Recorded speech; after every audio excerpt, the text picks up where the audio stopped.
અત્યારે પાકિસ્તાનમાં બધાને એમ જ છે કે ઇન્ડિયાવાળા હમણાં હુમલો કરશે અને ઇન્ડિયામાં બધાને એમ છે કે આપણી પબ્લિક તૈયાર છે, નેતા તૈયાર છે, આર્મી તૈયાર છે, તો આ ધીંગાણું કેમ કરતા નથી? નકરી ધોળમ ધોળ જ કરે છે. ઓલ સીએમ મિટિંગ ને ઓલ પાર્ટી મિટિંગ ને નકરી મિટિંગો જ લે કરે છે. પણ એનું એક કારણ છે કે મોદીજીએ જેવું એનાઉન્સ કર્યું કે આતંકવાદ કી બચી ખુચી જમીન કો ભી મિટ્ટી મેં મિલા દેંગે, અને ઘરે ગયા ને એવો તરત એમને વર્લ્ડ બેંક વાળાનો ફોન આવ્યો એ કે તમે પાકિસ્તાનના મોર બોલાવવાની વાત કરો છો. મોદીજી કે અમે પાકિસ્તાનનું નામે લીધું નથી. ઓલા કે અમને ઓલું બનાવો છો, અમને બધી ખબર પડે છે, આતંકવાદી એટલે પાકિસ્તાન જ થાય. મોદીજી કે ઓય અમારે મોરે મોરો દઈ જ દેવાનો છે. વર્લ્ડ બેંક વાળા કે જો તમે પાકિસ્તાન ઉપર હુમલો કર્યો અને એને કબજે કર્યું તો પાકિસ્તાનના બધા હપ્તા તમારે ભરવા પડશે. મોદીજી કે એમ? તો કે ઓય ઓલાએ નકરી કે લોન જ લે કરી છે ને 2-4 હપ્તા તો બાઉન્સ થયા છે, તો એની પેનલ્ટી ચડી છે.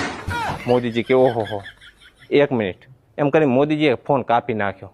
હવે મોદીજી તો ગુજરાતી માણસ એટલે નફા નુકસાનનો હિસાબ કર્યા વગર કોઈ કામ કરે નહીં. એટલે એ હવે બધાને ભેગા કરે છે ને પૂછે છે કે બોલો આપણે પાકિસ્તાન ઉપર કબજો કરીને રાખવું છે તો એના હપ્તા ભરવા પડશે કે પછી વેચીને ડારિયા ખાઈ લેવા છે.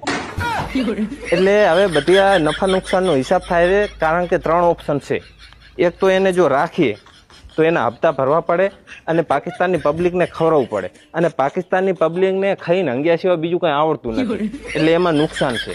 બીજું એક ઓપ્શન છે કે એને અડાણું મૂકી દઈએ, તો અડાણું રાખવા ચાઇના સિવાય કોઈ તૈયાર નથી, તો ચાઇના તો આપણું દુશ્મન છે, એટલે એમાંય નુકસાન છે.